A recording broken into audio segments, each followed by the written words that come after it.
다윗이 이스라엘의 왕이 됐을 때에 헤브론에서 왕이 됩니다. 그리고 거기서 7년간 다스리게 되는데, 나중에 여부스 사람들이 살던 예루살렘 그 시온성을 점령을 하고 새로운 수도로 삼게 됩니다. 그리고 거기다가 법궤도 옮겨 놓게 되는데, 다윗의 간절한 소망이 있었습니다. 그것은 성전을 짓는 것입니다.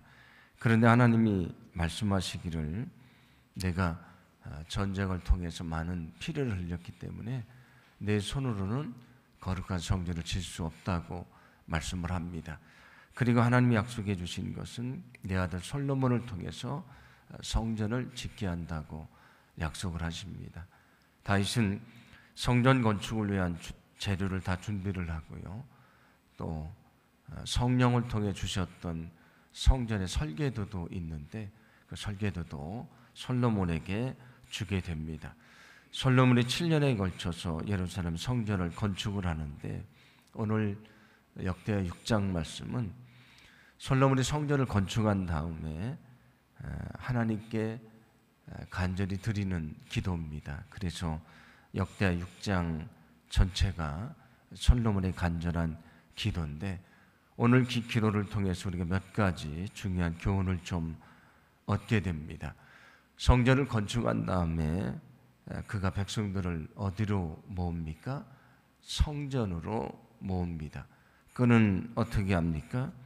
제단 앞에 엎드려서 하나님 앞에 기도하는데, 오늘 12절입니다. 12절 말씀을 함께 봉독합니다. 솔로몬이 여호와의 제단 앞에서 이스라엘의 모든 회중과 마주서서 그의 손을 펴니라. 아멘. 백성들을 성전에 모으고 자기는 제단 앞에 엎드려서 하나님 앞에 간절히 기도합니다. 그가 어디서 기도합니까? 성전에서 기도합니다. 그가 성전에서 기도하는 이유가 있습니다. 왜냐하면 그 성전에 하나님이 계시기 때문입니다. 그래서 오늘 말씀 앞에 있는 역대하 5장 14절인데 성전을 봉헌할 때의 말씀입니다. 제가 봉독해 드립니다. 제사장들이 그 구름으로 말미암아 능히 서서 섬기지 못하였으니 이는 여호와의 영광이 하나님의 전에 가득함이었더라. 아멘. 그래서 성전을 봉헌할 때에 성전에 하나님의 영이 가득합니다. 왜냐하면 거기는 하나님이 계시는 하나님의 집이기 때문입니다. 그래서 거기에 하나님의 영이 가득하기에 그는 하나님의 성전에서 엎드려서 하나님 앞에 간절히 기도하기 시작을 합니다.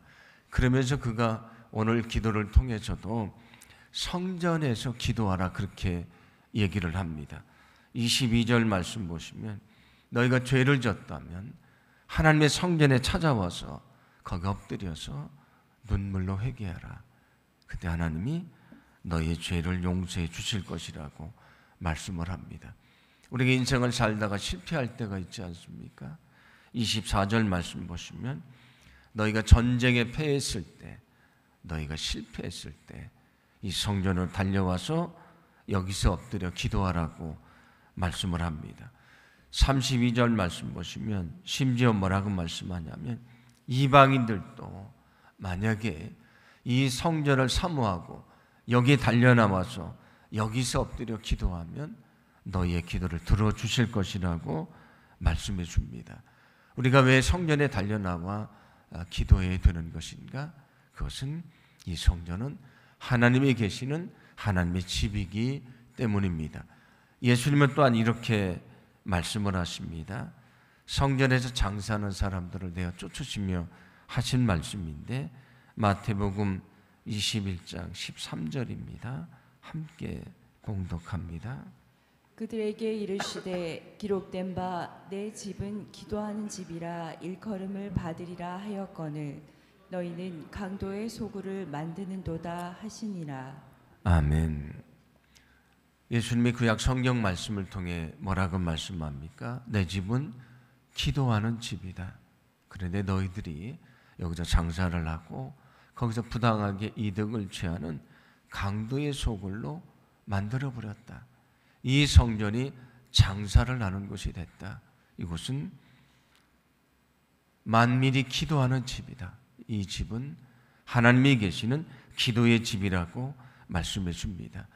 오늘 성전을 봉헌하면서 솔로몬이 백성들을 성전에 모이게 합니다. 자기는 제단 앞에 엎드려서 간절히 기도합니다. 왜냐하면 이 성전은 기도하는 집이기 때문입니다. 여러분, 이 거룩한 성전을 여러분이 기도하는 집으로 삼기를 간절히 소망합니다. 우리가 어떤 기도 제목을 가지고 있든지 인생의 문제를 가지고 있든지 예배 시간만이 아니고요. 우리가 주님이 필요할 때마다 이곳에 달려와 기도할 때에 우리의 기도를 들으시는 하나님의 놀라운 은혜를 경험하게 될 줄로 믿습니다.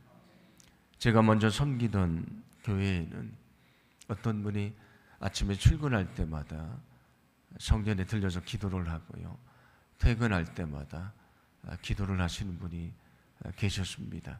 우리 교회도 집이 멋인데 주중에 버스를 타고 긴 시간을 와서 꼭 기도를 하고 가시는 그런 분이 있습니다. 어떤 분은 저녁이 되면 늘 성전을 찾는 그런 분도 있습니다. 여러분, 이곳은 하나님 앞에 간절히 기도하는 기도의 집입니다. 결코 이 기도의 집에서 기도의 불이 꺼지고 기도의 소리가 멈추지 않기를 간절히 소망합니다. 여러분들이 예배의 자리를 사모하시고 늘 예배의 자리에 이곳에 와서 여러분이 믿음으로 기도하시고요. 여러분이 언제든지 낮이든지 밤이든지 이 성전에 찾아와 기도함을 통해서 여기서 역사하시는 우리의 기도를 들으시는 하나님의 능력을 경험하기를 간절히 소망합니다. 이렇게 성전에 찾아와 기도하라. 여기를 기도의 집으로 삼으라고 말씀을 합니다. 그런데 우리가 성전에 찾아올 수 없을 때도 있지 않겠습니까? 오늘 솔로몬이 말합니다. 만약에 기근이 찾아와서 찾아올 수 없을 때에, 전염병으로 찾아올 수 없을 때에, 우리가 코로나 때문에 이 성전에 찾아오지 못한 적이 있지 않습니까? 그럴 때에, 재앙으로 이 성전을 찾아올 수 없을 때에 이렇게 하라고 말씀하는데, 오늘 29절인데 함께 봉독합니다. 한 사람이나 혹 주의 온 백성 이스라엘이 다 각각 자기의 마음의 재앙과 고통을 깨닫고 이 성전을 향하여 손을 펴고 무슨 기도나 무슨 간구를 하거든. 아멘. 아멘. 성전에 올 수 없을 때에 성전을 향해 손을 펴고 너희가 간절히 기도하라 말씀을 합니다. 34절 보시면 전쟁터에 있습니다. 성전에 올 수가 없는데 34절 말씀 보시면 그때 너희는 성전을 향해 기도하라고 말씀을 합니다. 38절은 이방 땅에 잡혀가 있습니다. 어떻게 기도하라고 말씀하냐면 이렇게 말씀합니다. 제가 봉독해 드립니다. 자기들을 사로잡아 간 적국의 땅에서 온 마음과 온 뜻으로 주께 돌아와서 주께서 그들의 조상들에게 주신 땅과 주께서 택하신 성과 내가 주의 이름을 위하여 건축한 성전 있는 쪽을 향하여 기도하거든. 너희가 다른 나라의 포로로 잡혀가서 성전에 찾아올 수 없을 때에 너희의 온 마음을 하나님께로 향하고 이 성전에 있는 그곳을 향해서 너희가 손을 들고 간절히 기도하면 너희가 어떤 죄를 지었든지 용서해 줄 것이다.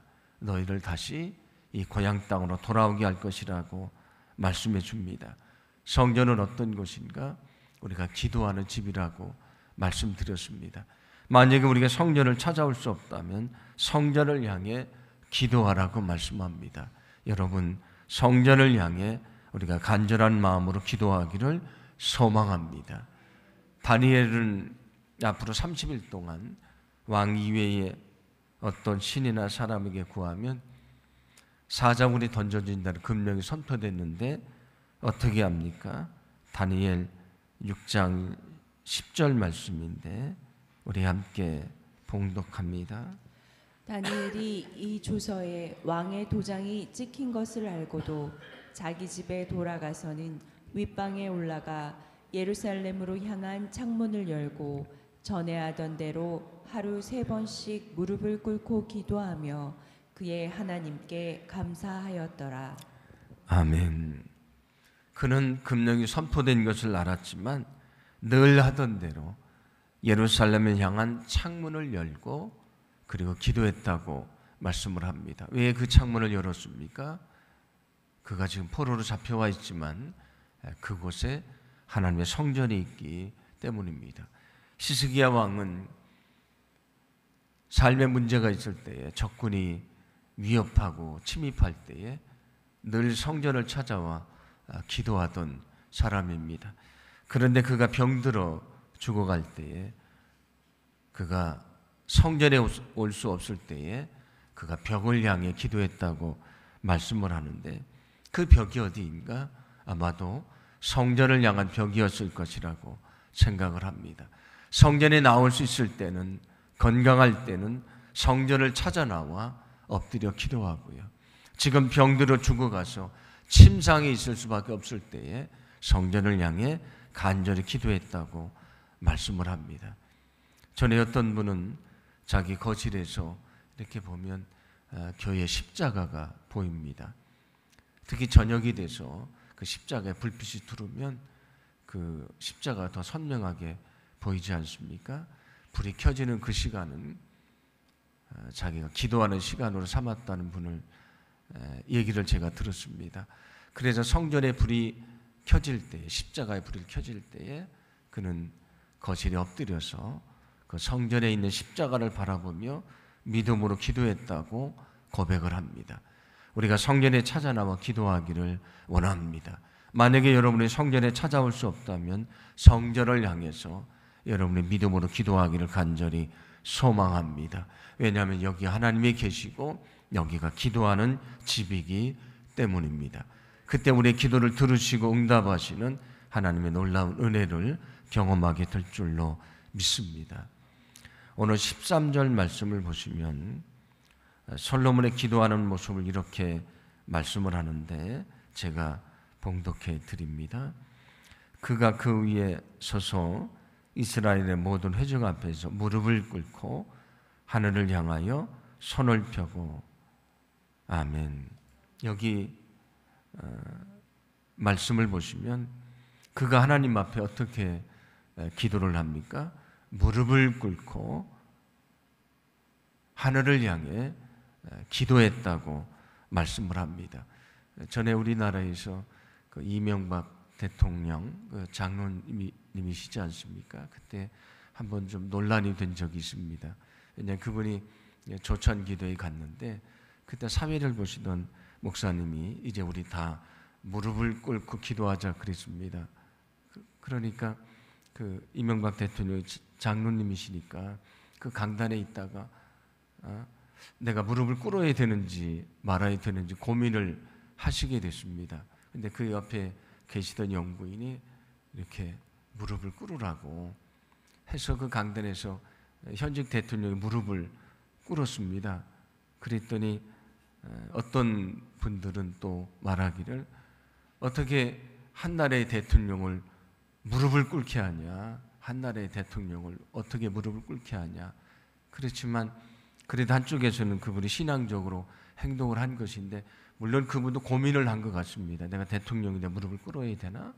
근데 옆에 있던 그 영부인이 이렇게 그래도 무릎을 꿇으셔야 된다고 하니까 무릎을 꿇었다는 그런 얘기가 있거든요. 한 나라의 왕이 무릎을 꿇는다. 백성들 앞에서 무릎을 꿇는다. 쉬운 것이 아닙니다. 왜냐하면 왕이 가지고 있는 권위가 있고 자기가 생각하는 그런 왕의 모습이 있지 않습니까? 근데 오늘 그가 어떻게 합니까? 백성들을 위해서 왕이 무릎을 꿇고요. 두 손을 들고 하나님 앞에 간절히 기도합니다.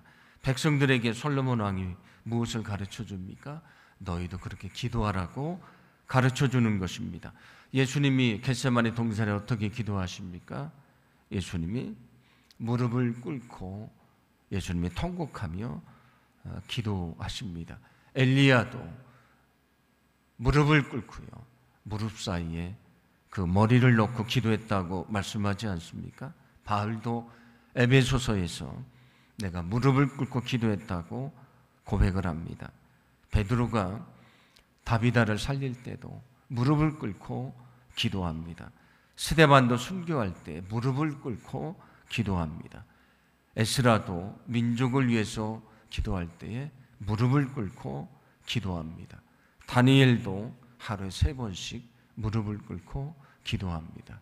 전에는 우리가 이렇게 마루에 된 교회에서 예배를 드리지 않았습니까? 저희가 다녔던 시골 교회도 그랬는데, 우리는 기도를 시작하면 저절로 무릎을 꿇게 돼 있었는데, 사실 의자에 앉아서 기도하다 보니까 무릎을 꿇는 시간을 잃어버렸습니다. 근데 여러분이 정말 간절한 마음이 있다면 성전에서 어디서든지 여러분이 무릎을 꿇고 두 손을 들고 간절히 기도하기를 소망합니다. 우리가 무릎을 꿇는다는 것은 하나님 앞에 모든 것을 내어 맡긴다, 내가 하나님을 전적으로 의지한다는 그런 믿음의 우리의 고백인데, 우리의 그 믿음의 고백을 주님이 외면하지 않으시고 우리 기도에 응답해 주시는 하나님의 귀한 역사를 보여주실 줄로 믿습니다. 이 성전은 하나님이 계신 곳이고 기도의 집이라고 말씀드렸습니다. 여러분이 열심히 성전에 찾아와 예배하고 열심히 이곳에서 기도하기를 간절히 소망합니다. 여러분이 성전을 찾을 수 없을 때에 성전을 향해 간절한 마음으로 기도하기를 원합니다.